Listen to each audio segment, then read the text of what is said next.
Dans un village reculé au bord d'une rivière scintillante, on murmurait des histoires d'êtres étranges, mi-humains, mi-serpents, qui apparaissaient lorsque la lune était pleine.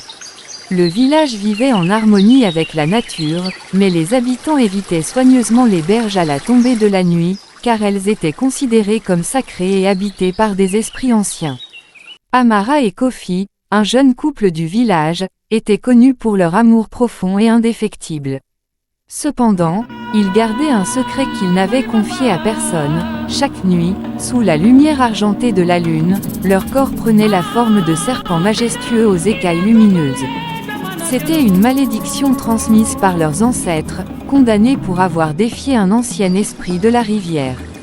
Bien que leur forme serpentine leur offrait une force et une longévité surhumaines, ils vivaient dans la crainte que leur secret soit découvert.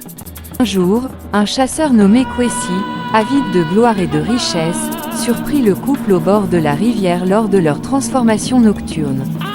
Fasciné et terrifié, il retourna au village et sema la panique en racontant ce qu'il avait vu.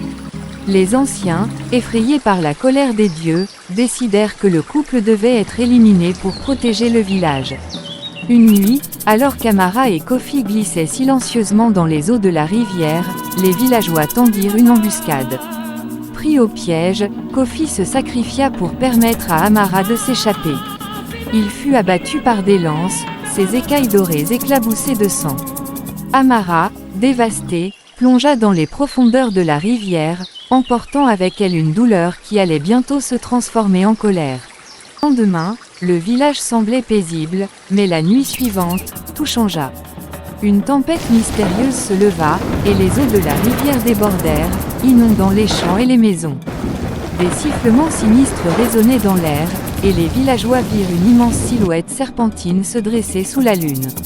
C'était Amara, transformée en un esprit vengeur, ses écailles noires scintillant d'une lumière froide. Un par un, elle traqua ceux qui avaient participé à la mort de Kofi. Chaque nuit, un villageois disparaissait, ne laissant derrière lui que des traces humides et des écailles. Les anciens, pris de remords, tentèrent d'apaiser sa colère en lui offrant des sacrifices, mais Amara restait implacable. Une jeune fille du village, Ayo, connue pour sa sagesse, osa s'approcher de la rivière. Elle implora Amara de cesser sa vengeance et de trouver la paix.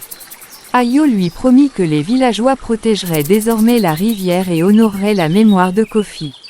Touché par les paroles sincères de la jeune fille, Amara accepta à une condition: une cérémonie annuelle serait organisée en l'honneur des esprits de la rivière, et personne ne ferait plus jamais de mal à ses habitants.